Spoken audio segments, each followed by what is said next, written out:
Hey everyone, Rob Foglia with Foglia Properties at Keller Williams Realty. We are coming to you live today just to talk a little bit about what the real estate market might look like in 2023. Obviously, I don't have a crystal ball. I mean, we don't know for sure what's going to happen tomorrow in our lives and in our world, let alone next year. However, I wanted to just talk a little bit about what we're seeing right now, what might come about in 2023 as well. So real quick too, before we get into the meat of the information, if you're seeing this live on Facebook or if you're seeing the recording on YouTube, click that like button for us. It helps with engagement. It helps more people see our message, see this information that we share. If you're seeing this in your email and you have specific questions or even just feedback, feel free to hit that reply button. We'd love to help and hear any feedback in any way that we can. But anyway, let's dive right into information, because the biggest thing I want to look at today is inventory.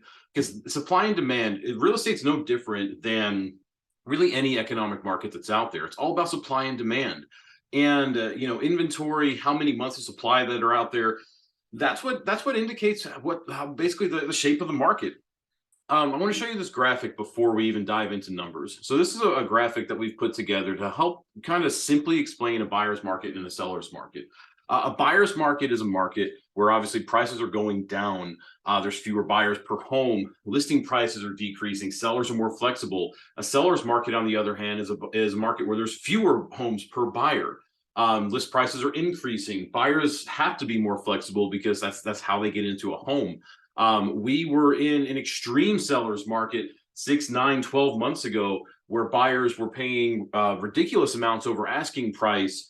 That was an extreme seller's market. That's a market we've never seen before, may never even see again. Like, in fact, what I've pulled up here is inventory levels for Davidson County, and you can see February of this year, the inventory basically bottomed out at 1.6 months of supply. Months of supply is just the indicator of how many homes there are out there per buyer, basically. If you look back historically, you can see a buyer's market is what we really last saw in 2012, 2011, 2010. Where that peaked in May of 2011 with 11 months of supply. A balanced market, economists think of as 6 months of supply.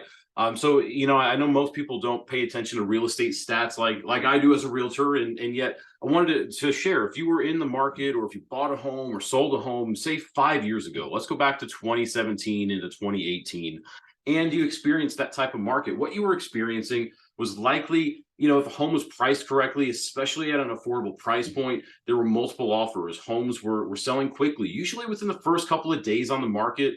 If it was priced right and lasted more than 2 weeks, well, it wasn't priced right. That's a seller's market. That's a strong seller's market. That's what we saw, five-ish years ago. Months of supply, 2017, 2018. You can see as I'm just bouncing my mouse back and forth here, it was 2.5, 3.5 months of supply. As we started to creep into 2019 and then into the pandemic, that's when inventory levels started to really rise. What we're seeing right now is a market similar to that 2017, 2018 market, 2.7 months of supply. That's a very strong seller's market. That's not the extreme seller's market that we've seen, again, in the last 12 months. However, that's a very strong seller's market still. What does that mean? Obviously, no one knows what this stat is going to show for December of 2022 or January of 23 yet. However, what this means is if the trend line kind of stays where it's at, and just say it stays similar to what we saw in 17 and 18, we're going to continue to see that strong seller's market. And in fact, probably the biggest misconception I'm hearing from friends and family members that I'm having conversations with, and they're inevitably ask, hey, how's the market? How's real estate? I'm hearing things are slowing down. That's what people are saying. And it's like, yes, the amount of homes selling is slowing down. Like you can see right here, closed sales, 791 closed sales in Davidson County. That's down almost 45%. But again, that's all relative to inventory. When the amount of homes are for sale, 3,180 last month, and that's down 13%. That's a big. They're connected, is what I'm trying to say. And again, you can see that in months of supply here, where you see months of supply is still that strong seller's market. Now, what does that mean? Again, I'm going to jump back to these graphics so you can really see what's happening. Because what's happened here over the last, say, 6 to 9 months, and in fact, I didn't pull it up, so let me just pull up Freddie Mac's interest rate, historical interest rates, because rates have actually dropped a little bit recently, which is great. However, I don't want to necessarily talk about that. You can just see what they've done over the last year. They've skyrocketed. The 30-year fixed rate mortgage had bottomed out in the very low threes earlier this year, and now they're in the low to mid sixes. and that's basically double. That's had an impact on things. That's made it become a little bit more of a buyer's market, because as you see down here toward the bottom, fewer buyers per home. That's made some buyers drop out. But as we also just saw, there's less homes for sale as well. And it's almost like, and I hope this translates. What I'm going to show you is this. Like if you were just to zoom out on here and make this smaller, make this seller's market graphic smaller right here, that's almost like what we're seeing. It's there. The prices are still rising. And in fact, I'd be a little surprised if we did start to see a negative trend when we start looking at sales price and median sales price. You can see last month was still up 13% year over year, despite the fact that it's lower than it was with this insane spike that we saw earlier this year. Year over year, it's still up. You know, November of 2022 to 2021, last year was what, 395. This year is 445. Guys, that's a huge increase. That's almost 13%.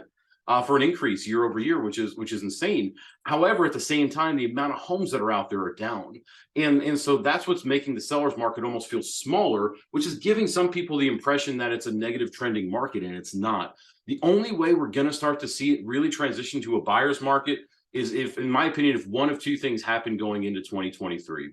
Either say rates were to jump back up, get into 7, 8, 9, 10+%, then we're going to see even fewer buyers in the market. There's going to be more homes just because the homes that are out there, they're just going to sit. That's when the buyer's market really starts to come into play. That's when, as we zoom back in here so you can read everything on the screen, that's when the buyer's market starts to see list prices decrease, because there's even fewer buyers per home. Sellers have to be more flexible, because the reality is if they have to sell, then they have to sell. They have to give in to a certain buyer's demand. Whereas the seller's market that we're still in, there's fewer homes per buyer. You know, there's less inventory out there than the buying public needs to have that balanced market, which is why prices are still increasing. Buyers still have to be a little flexible. That means either buyers have to flex on certain things, like you know, like possibly not asking for closing costs, or maybe you know, if the seller's asking for a closing on a certain day, you know, flexing on those things. Like that stuff's just still the reality. However, it's not nearly as extreme as what we saw right here, months of supply, as what we saw earlier this year. And so that's the biggest thing I wanted to share, that unless interest rates continue to rise, or the second thing that could happen, obviously, is inventory rising significantly. The amount of new homes that we've seen hit the market over the last few years is less than we need in our market. In fact, let me round this out a little bit so it's not quite as jagged. And you can see, I mean, year over year, it's not increasing the amount of homes for sale. Like 2019 into 20, maybe went up a little bit some of these months. However, 21 was a huge drop. 22, I mean, gosh, you can see this huge, like it's almost like a cliff, you know, from the beginning, from the middle of this year, excuse me, to now. I'm sure rates are playing a factor into that. In fact, I had a conversation with a friend last night that was, you know, basically saying that she had I think her rate for her home was 2.75, she was saying, and why sell, why move, and justifiably so, unless you had to, because, you know, it just didn't make sense from a number standpoint. So unless we start to see inventory rise, so again, just look at this right here, more homes, which is going to make prices drop on that pendulum.